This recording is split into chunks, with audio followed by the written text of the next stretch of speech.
a step outside and seize the day now. Set aside your worries, it's okay now. The sun is here to stay.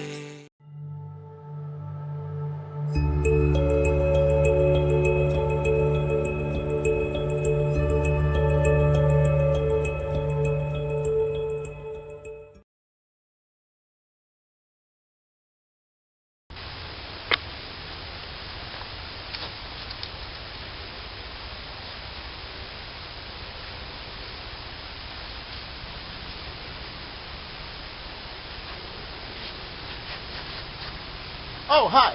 My name's Old Grandpa, and for most of you guys who don't know me, I'm here to just say that this guy, his name is Keith Lawrence. He's mostly known as the Mustard Seed Storyteller, Keithliontales. Yeah. I mean, that guy tells some really good stories. But you know something? Don't tell him I told you this. He actually got those stories from me. Yeah. He got those stories from me. Yeah. Well, okay, not exactly. He makes them up, but they come from the Bible and other stories about true life. But anyway, I want you to enjoy the stories, and if you see him, tell him I said hi. Bye.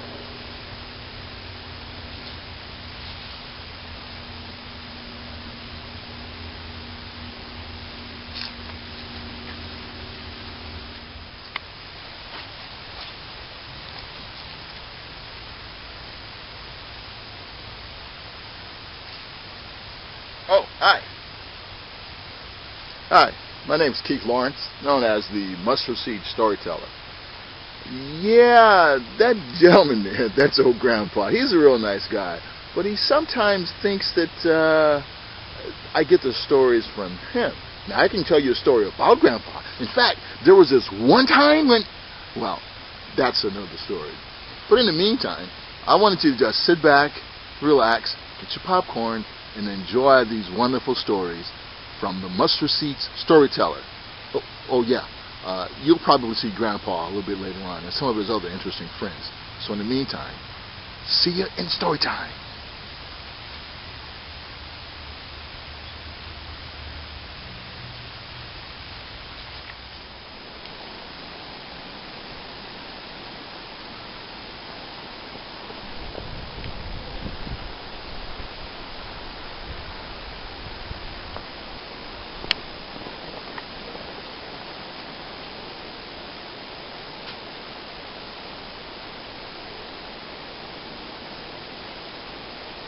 Oh, hi. Hey, what just happened here? It was just green and hot. I mean, Grandpa Gramps was just here. And now we got snow. Is that a story? Bet it is. I can tell you about this one time when there was a big snowfall, and all of a sudden, out of nowhere, well, I'm getting ahead of myself. So, this time, while we're outside in the snow, is it magic? Nah, something else. So, in the meantime, sit back, get some more popcorn, get ready to enjoy some more fantastic stories from Keithliontales, the Mustard Seed Storyteller. Oh, by the way, I'm going to go make a snowman.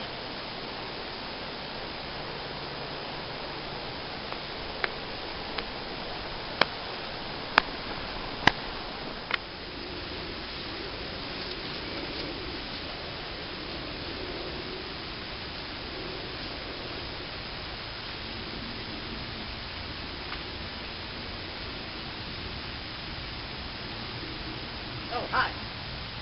I'm looking for Keith. That's this guy supposedly around here telling children's stories or something. I don't see him. You guys see him out there? I really don't see him. But anyway, I'd like to welcome you to Keithliontales, the Mustard Seed Storyteller. Now, some of you guys may have heard some of the stories from earlier, but you may not exactly know the guy. So, I want you to sit back, just relax, and enjoy the stories. Oh, by the way, Mostly's best stories you got from me.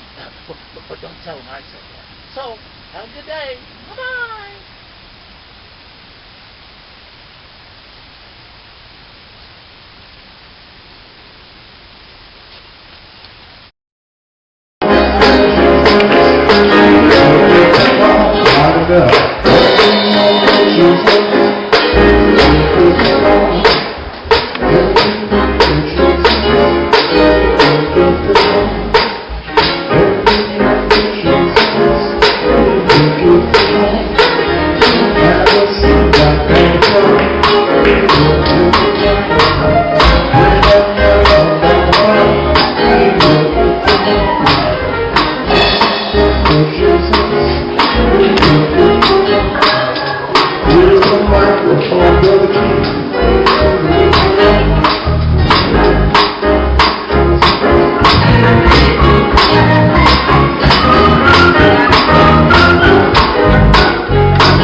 Best storyteller is Jesus. Exactly. Now, I'm going to turn to the book. It's called the Song of Solomon. I read from chapter 2, verse 15. It says, "Catch us the foxes, the little foxes that spoil the vine. For our vines have tender grapes." The story title is Got Fox? Got Fox? I like to use illustrations when I'm telling stories. Did anybody bring a fox this morning? No foxes? No foxes? Nobody got a fox? That's your hand? No.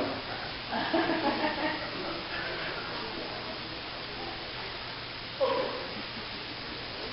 Now, I couldn't get a fox to volunteer his time, so I had to come up with this stuff here. You know, it's interesting. Got fox. In the Bible, you know that when God created the animals, they were all good. But after the fall, after sin, their nature changed. In fact, the Bible talks about the example of a fox. It says the fox has a different character of nature. He's destructive, he's deceitful, he can be cunning, crafty, and he loves grapes. You know that? Fox loves grapes. In fact, the female fox in the dictionary is kind of fascinating. The word they use to describe the female fox is called a vixen.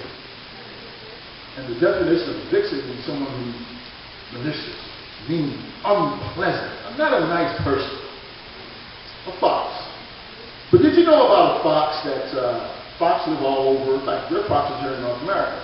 Foxes love to live in the wilderness and the woods. In fact, they sometimes even live close to people. They can live in your own backyard, and you won't even know that they're there. Got fox? A fox has a keen sense of smell.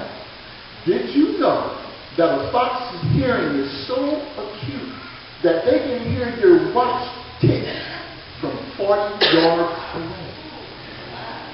Interesting. Huh. Did you know that the adversary, he listens to your conversation and tries to influence you to do bad things, to disobey God? A fox. That fox? Did you know that foxes are carnivorous? They eat rodents and rabbits and harness things that are left over. That's what foxes eat. In fact, a fox will love to play with this prey before they kill it and eat it. He'll play with it. Something they can't do. In fact, the Bible says that Satan, like a roaring lion, goes about seeking whom he may devour. But see, he doesn't play with us and let us go. He plays with us to kill us. A fox. See, in the Bible, in fact, Samson used the fox to terrorize the Philistines, and he tied their tails together and put the firebrands against the crops. The Bible says the prophet Ezekiel described false prophets as foxes. In fact, Jesus said, go tell Herod that fox. Got fox, everybody?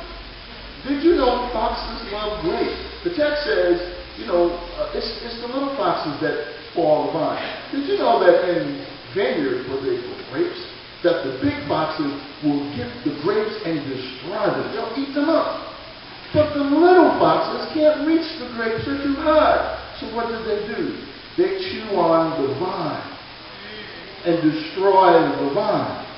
And see, that wouldn't be so bad because the farmer who grows those grapes, he doesn't take a grape and place it in a blank piece of field and grow another grape. He takes the vine. So the little foxes destroy the vine. They destroy the connection that the grape needs to grow. Got fox? You see, Satan wants to destroy your connection by destroying your vine and the grapes. That's what he does. God fox. So that's something. But another thing about foxes is that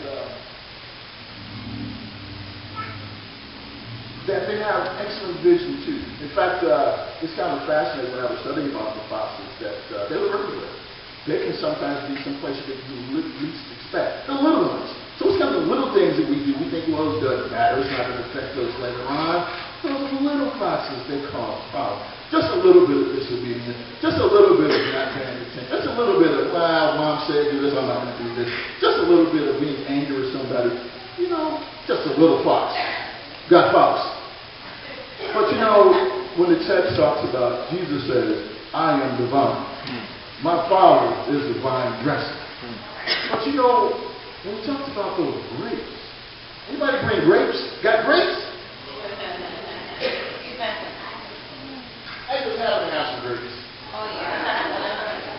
We should be like these grapes that are connected to the true vine. We should be in bunches. We should be sweet.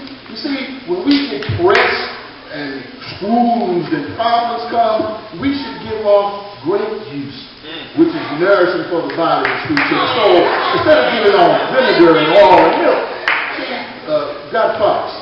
And another thing about these grapes is that, the one thing about them is that they're connected to the vine, the true vine. You see, without the vine, you don't have grapes. Jesus says, he's the true vine. We must remain connected to him. So, if someone says, okay, well, I understand that, Brother Storyteller. I know about the grapes for the kids, grapes for not the kids, but I'm an old person. I'm an adult. That's okay. You see these same grapes, when you put them in the sun, what do you get? Grapes. You get grapes, you get raisins. Hey, and they're old and wrinkled, but they're just as sweet. That's how we should be. So, my brother, when the adversary comes to you and says, hey, got fox? You said, oh no, got Jesus. Who would like to pray for you?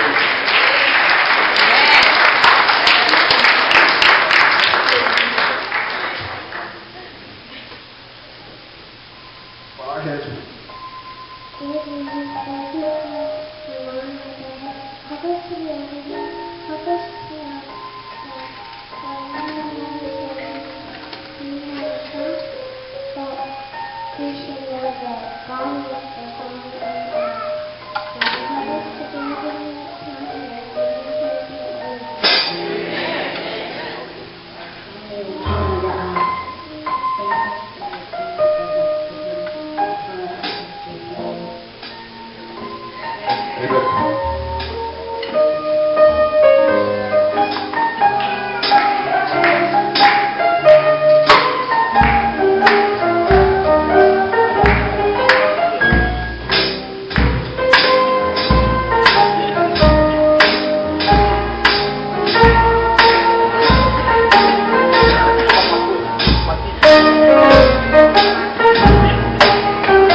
Okay.